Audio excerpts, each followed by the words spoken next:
Kalindo amene ndi mtsogoleri wa bungwe la Malawi First amakhala akunena pano pa Nyasa VoiceBox mobwerezabwereza kuti zipani zotsutsa boma ziyenera kudzuka ndi kugwira ntchito molimbika chifukwa kuti chipani cha Malawi Congress Party sichikugona tulo pamene chikukonzekera zisankho za 2025. Ndiye modiyo yawo yalero Kalindo sikuti asintha kwenikweni uthenga umene iwanso akubwereza kuti 2025 chipani cha Malawi Congress Party chili kalikiliki kukonza mafilimu osiyanasiyana kuti chidzawina bwanji chisankho cha 2025. Ndipo ngati zipani zotsutsa zifuna kukhala ndi chance yowina chisankho ziyenera kuti zidzuke nazonso ndikuyamba kugwira ntchito pa ground chifukwa chakapanda kutero adzaona ngati tsoka chipani cha MCP chitawinanso. Ndiye tikhale limodzi kuti timve kuti lero Kalindo afuna kukambanji pa nkhani ya kukonzekera kwa zipani zosiyanasiyana pa ulendo wawo opita ku zisankho za 2025.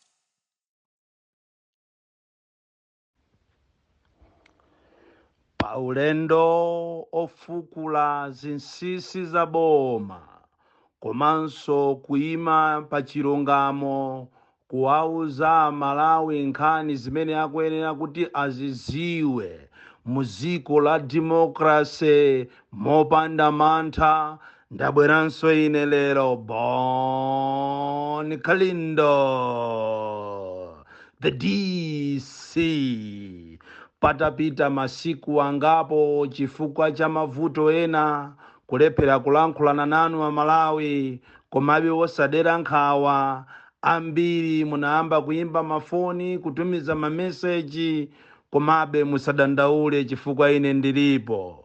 Ndipo ulendo umene usindingakusiyeni mmalere, tikuyenera kuti tiyendere limodzi. The DC President wanthu osauka woyamba kuno ku Malawi, komanso President wa gulu la Malawi First, the people first, amene timangoyima pa chilungamo ndipo tizapitirira kuyima pa chilungamo, ndipo palibe amene angatinyumwise zitavuta zitatani. Tizaloledwa kuphedwa kapena kupangidwa nkhanza kapena kumangidwa kumene, koma inu wa Malawi mutalandira ufulu wanu mu dziko lanu la democracy. Uthenga umene ukuyenera upite ku zipani zotsutsa boma komanso maactivist wonse, tikunena kuti maactivist anthu onse omenyera maufulu amene ali a genuine. Sitikunena zibekete, sitikunena asizinantole onamizira kuti iwo ndi omenyera ufulu koma akufuna kuti azitola ndalama pang'ono. Tikunena anthu amene ndalama zikhalepo zisakhalepo iwo amayima pa chilungamo. Komanso tikunena zipani zotsutsa boma za genuine, osakhala za fake zimene zili ndi aphungu a nyumba ya malamulo amene amayendera mphepo. Akaona kuti ukukuzavutako kuchipani kwawoko amayankhula ma statement ohonga, ma statement okuti boma liyamvere chisoni, liyapase maudindo. Lero amayamba kumachoka ku zipani zawo na akalowa zipani zina. So kairo section 65 ndi nkhamba kamachabe inatha mphamvu, ndipo palibe amene angachosede nyumba ya malamulo kuzera ku section 65. Chifukwa cha uchisiru wa boma lathu, anthu athu amakhala kuti azigwira ntchito ndi mantha, anthu amene alibe ufulu koma chikhaliyeni cho malamulo anapanga okha.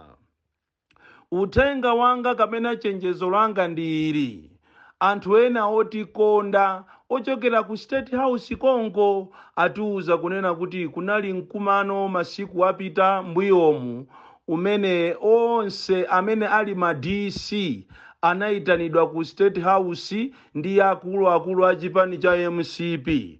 Ndikukauzidwa kunena kuti asazamve, asazaone wina aliyense akupereka chilolezo cha ma demonstrations muno Malawi, chifukwa kafukufuku waonesa kunena kuti Amalawi ndi okwiya, ndipo anati atuluke, azatuluka in large numbers. Ndipo izi zizaoneseratu kuti boma la MCP limene limatchedwa pa pepa lakuti ndi la Tonse Alliance, koma akungowanamiza ma partners awowo limene lizaoneka kuti ndilolephera. Boma ili ndilolephera chifukwa olomuone utonse alliance wo ndi wapa pepala chabe, mwambo umene unali kuja ku Kamuzu Institute for Youth, mwambo wokongola, koma anali akuziwa anzathuwo kunena kuti akuwapusisa mapartners anzawo. Lero wina wasanduka chisiru, deputy minister ali pamenepo ndikumamuzusa president, iyeyo ali pompo.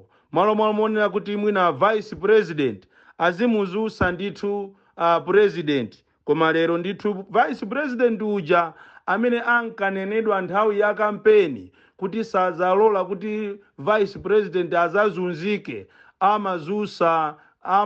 amazusidwa ndi vice kapena deputy minister, vice president ali pompo. Ndizomvetsa chisoni kwambiri kunena kuti